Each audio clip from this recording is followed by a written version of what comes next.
hands. Beat to quarters.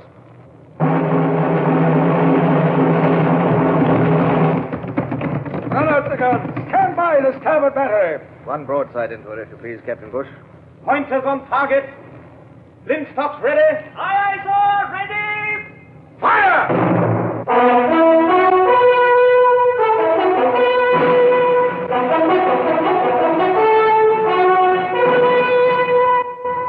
Presenting Michael Redgrave as C.S. Forrester's Indomitable Man of the Sea, Horatio Hornblower.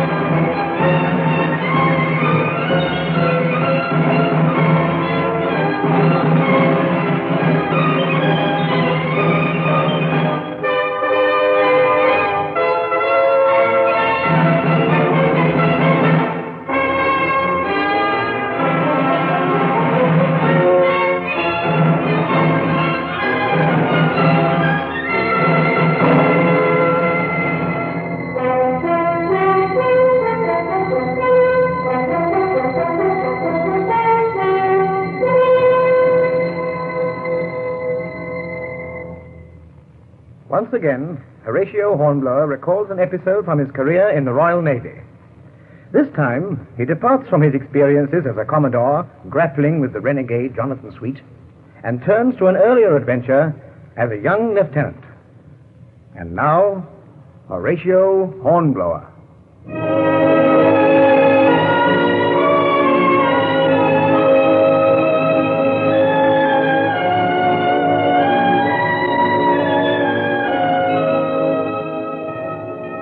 The nightmare vision of the renegade Jonathan Sweet had made a deep impression upon me.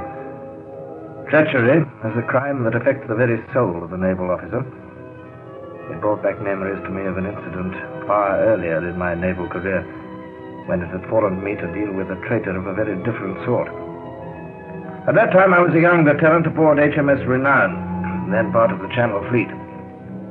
Admiral Lord Bridport, flying his flag in HMS Victory, had momentarily abandoned his watch over the French fleet, offled up in the port of Brest. And now his 19 ships of the line and 7 frigates had rounded Berry Head and dropped anchor in the shelter of Tor Bay. Shelter was only a comparative term. Even at this distance of time, I remember how the icy wind pierced my heavy pea jacket, and how the Renown wallowed at her anchor as I tried to focus my telescope on the flagship. As the Renown's junior lieutenant, I was responsible for receiving and sending signals, and this was a likely moment for messages between the ships.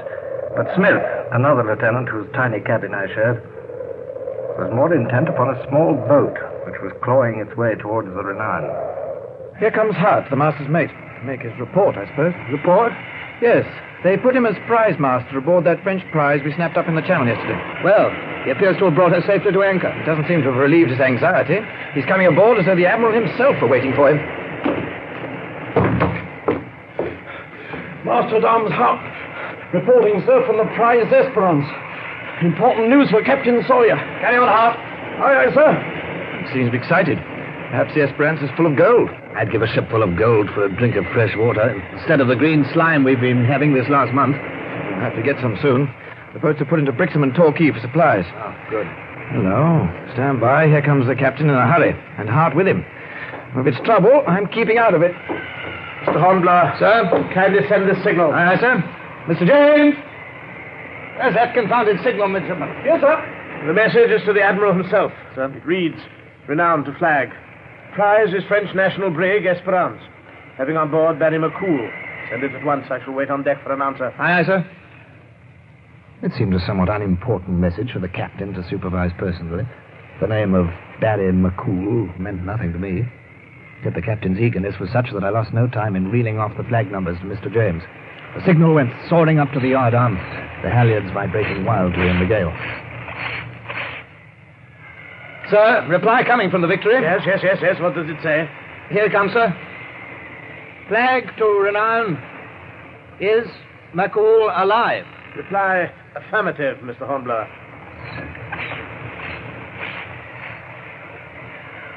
Have him on board at once. Courtmartial will assemble. Mr. Hart.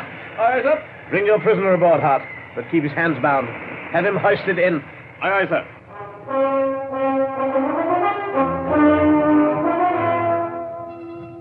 I could not forbear to steal a glance at the prisoner as he was hauled aboard, with his sea chest after him.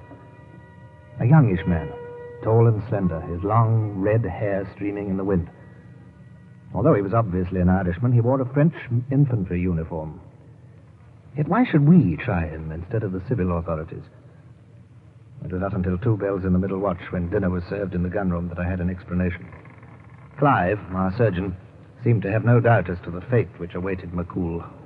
He made a meaning gesture towards his neck, which I thought hideous. There'll be a pretty little ceremony tomorrow morning, gentlemen. I hope the effect will be salutary. But, excuse me, why should we hang him? Eh? Oh, of course, I forgot, Hornblower. You're a bit out of touch after being a prisoner in Spain for 2 years. But while you were in Ferrol, there was a bloody rebellion in Ireland. And the quickest way out of that country in '98, in fact, the only way, was to join the armed forces. Ah, so McCool is a rebel and a deserter. Very much so. He actually joined the ship, didn't he, Mr. Smith? McCool deserted one dark night off the Penmarks. He got through a lower gun port with a grating to float him. Aye, we gave him up for drowned until news came from Paris. He was there, and up to his old speechifying. He even boasted about deserting. Another Wolf Tone, in fact. Tone was caught in a French uniform, and he'd have been stung up if he hadn't managed to cut his own throat first. Here comes Lieutenant Buckler. We may hear some news. And from the look of him, it'll be unpleasant. A dirty job for somebody, I'll warrant. Who'll be a junior lieutenant? It'll be me if it's anyone. I'm the most junior. Mr. Hornblower. Sir? I'm going to make you responsible for the prisoner. Sir. McCool must be brought up for trial safe and sound, and kept safe after the trial. I'm repeating the captain's own words, Mr. Hornblower.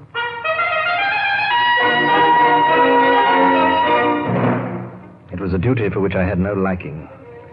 Yet had I refused it, I might well have dangled at the yard arm with McCool. I quitted the table with a hurried bow and made my way to the darkness of the lower 'tween decks. The master-at-arms, who was my guide, ordered aside the marine sentry who guarded a small door, shone the light of his candle lantern on the door, and produced a key. He's here, sir. Safe and sound. I put him in this empty storeroom, and a couple of my corporals along with him.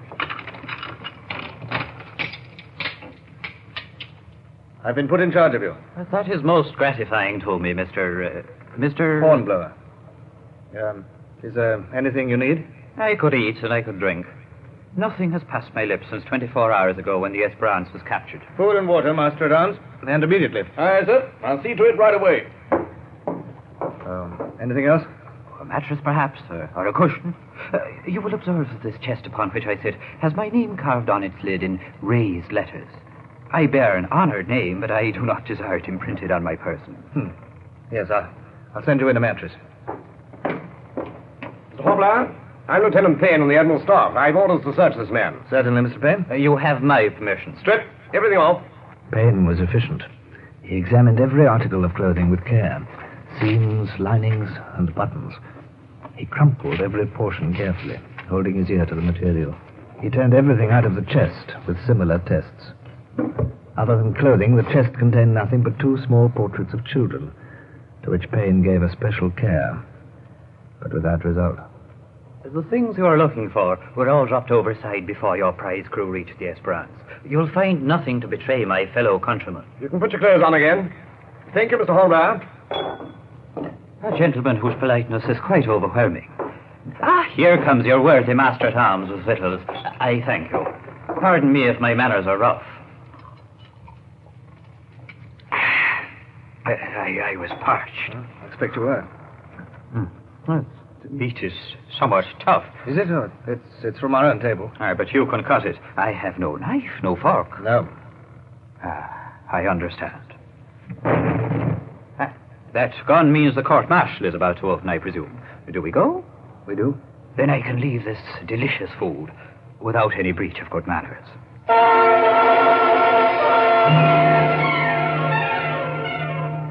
The court-martial. Gold lace and curt, efficient routine. Evidence of identification. Cold questions. Nothing I could say would be listened to amid these emblems of tyranny. Right from the start, it was evident from McCool's demeanor what the result of the court-martial would be. The sentence of this court is that you, Barry Ignatius McCool, be hanged by the neck.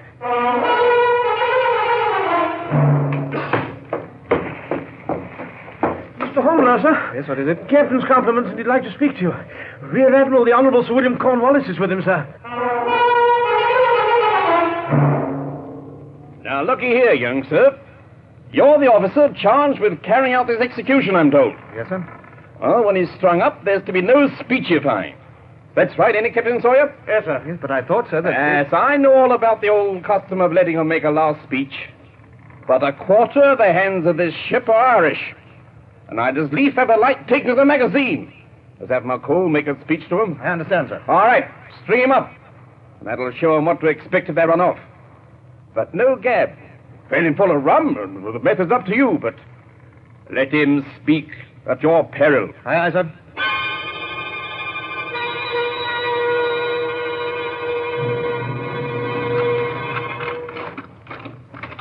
Ah, here comes Jack Ketch. McCool, tomorrow... Tomorrow? Yes? Tomorrow, you're to make no speeches. None. No farewell to my countrymen. No.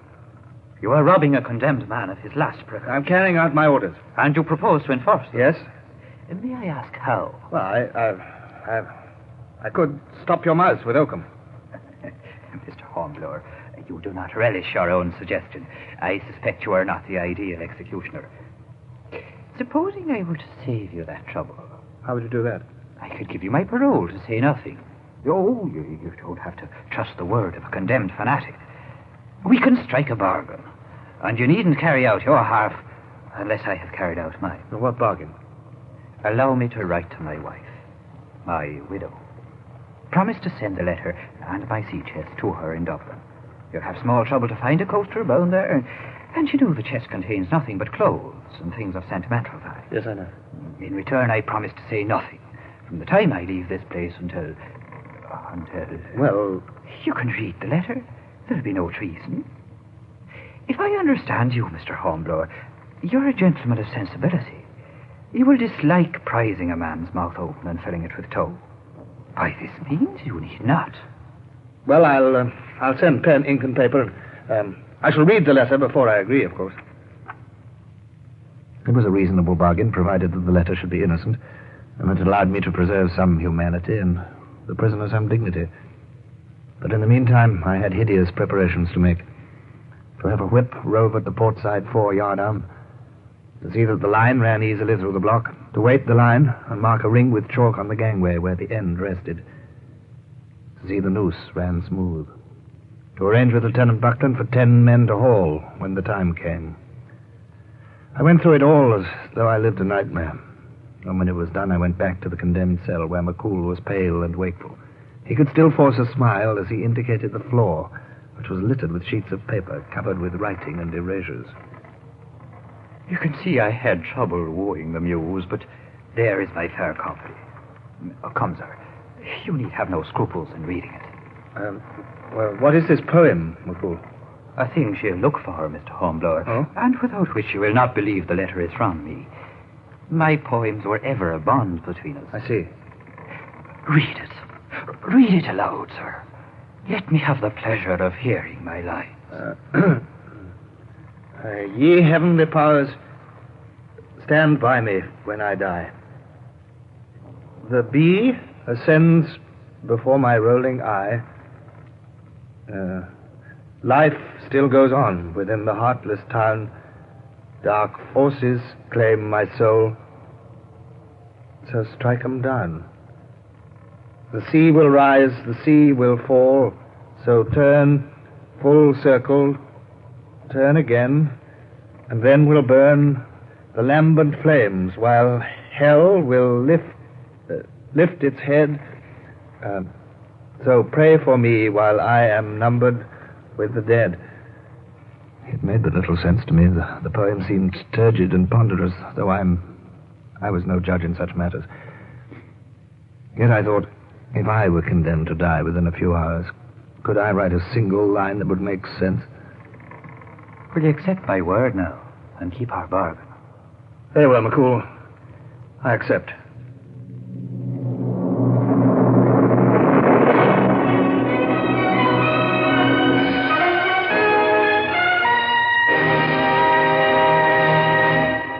In a moment, Michael Redgrave returns as Horatio Hornblower.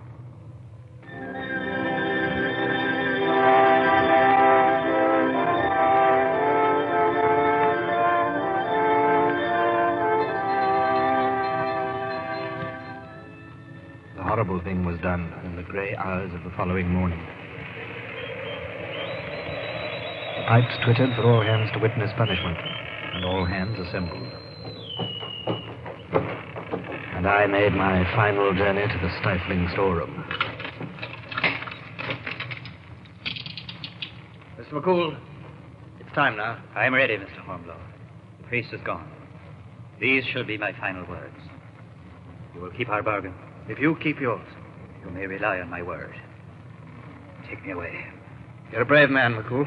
I could wish another officer had my duty today. I could ask nothing more correct than your behavior. It is a pity you should bear the taint of being English. There was no more to say. I gave the order to the guard, and we marched him away. And as we came on deck, a murmur rose from the assembled men. Around the ship lay boats from all the rest of the fleet, boats filled with men sent to witness the punishment, but also ready to storm the Renown should any of the crew attempt to demonstrate in sympathy with their countrymen. I only recall those next few moments as a ghastly nightmare. Chalk ring on the gangway, and McCool standing silently on it, pale but with head high. Signal gun ready. Fire!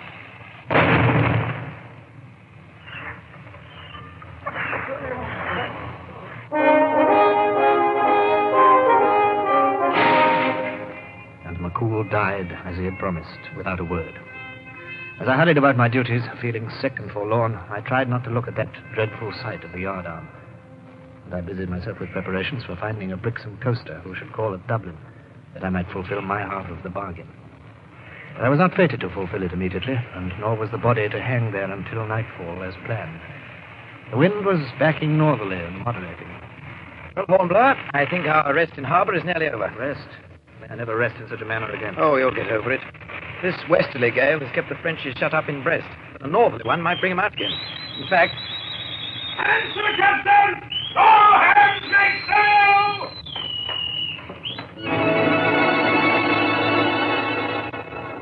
Our Channel fleet was hurrying to its post again. As I stood braced to the gale, sending and receiving signals, Lieutenant Buckland approached with Smith. Mr. Hornblower, Mr. Smith will relieve you. Sir? See that that thing of the yardarm is disposed of. Very well, sir. It was sewn in sailcloth and cast overside, without ceremony or prayer. A felon's death and a felon's burial. McCool was forgotten as the ships formed up and began their long slant down channel. Forgotten, that is, by all save myself.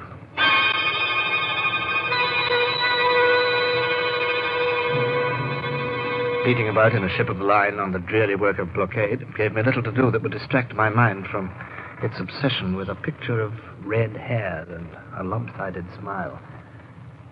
But spring approached at last, thank heaven, and the weather began to moderate. One day I sat alone in my tiny cabin while the timbers creaked soothingly round me as the Renown pitched over the long Atlantic swell. I was thinking again of that letter, still in my letter case, and the poem, which I now knew by heart. And then I ceased to lounge on my cot and sat up straight. An incredible idea had entered my mind. So strike 'em down. Now, why did McCool write E-M instead of T-H-E-M? Euphony or rhythm? So strike them down. Well, if anything, it sounds better than so strike 'em down. Could it possibly be a code? I dragged the chest out. With its solid slabs of mahogany and its raised name, it was a handsome piece of furniture. And then, a sudden light blazed into my mind. The carved name, B.I. McCool. The B ascends, the B. Those initials are B.I.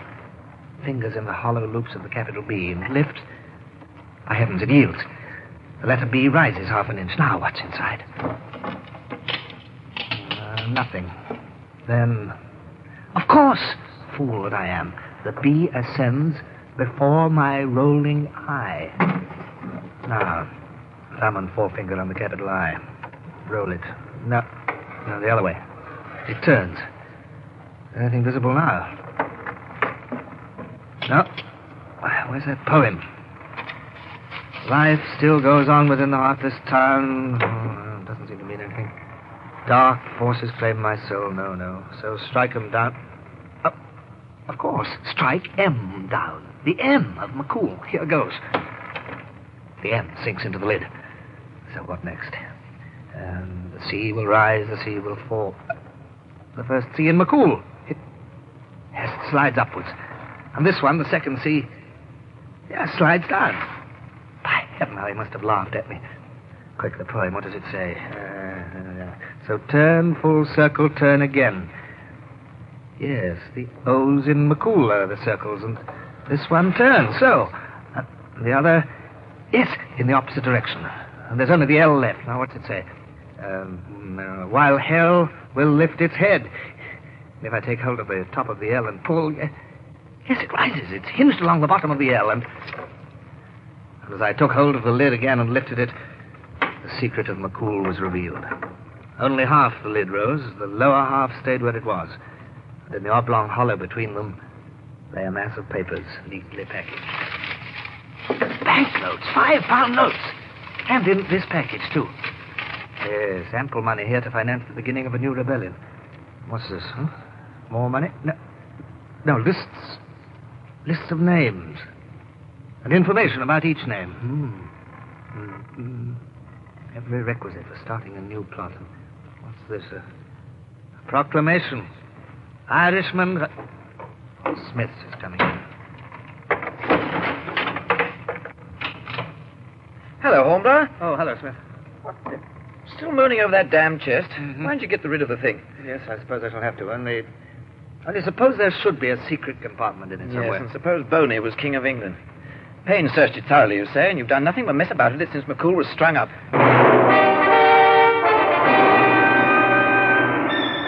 When Smith had gone, I set myself to study the ingenious mechanism of the secret lock. Unless every operation were gone through in its proper order, nothing happened. The I would not turn unless the B were first pulled out, and it was most unlikely that a casual investigator would pull at the B with enough force. Altogether, it was fairly safe to say that without a clue, nobody could have opened the chest to discover its secret. But though I temporized by playing with the chest, I knew that a great and grave decision faced me, a decision which eluded me through many a lonely watch. Keep her up a point, you at the wheel. Pull and by. Pull and by it is, sir. Whatever the man was, he was brave. Aye, and faithful unto death. His last thought was of the cause he died for. Heavens, if that wind had stayed westerly for a few more hours, that chest might have been on its way to Dublin, and then... But now, if I deliver up the chest to the captain, Payne will be ruined. Every gallows in Ireland will be cluttered. What about the money? Yes, that might be useful, but no, I should never rest. Rest? What rest I get now? This accursed problem.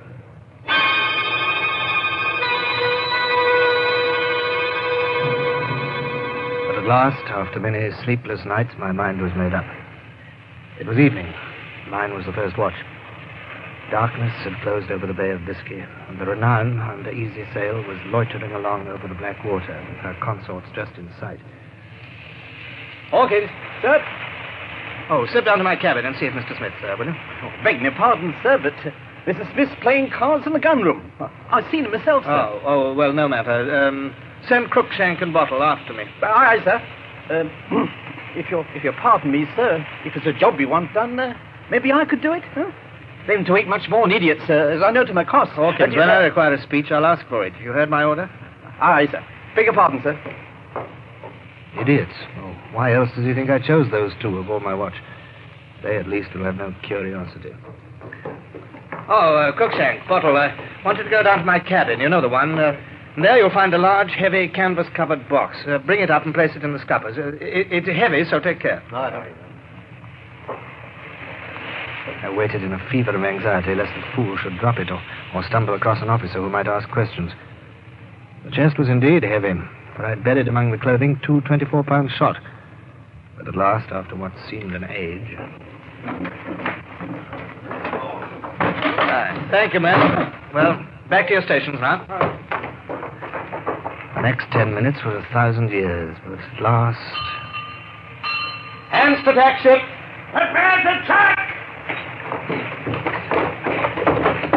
And as the Renown tacked, with one tremendous heave and unobserved, I managed to throw the thing overboard.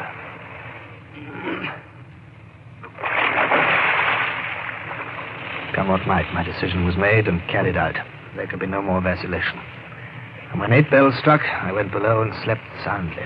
For the first time for weeks, I had no dreams of red hair and lopsided smiles.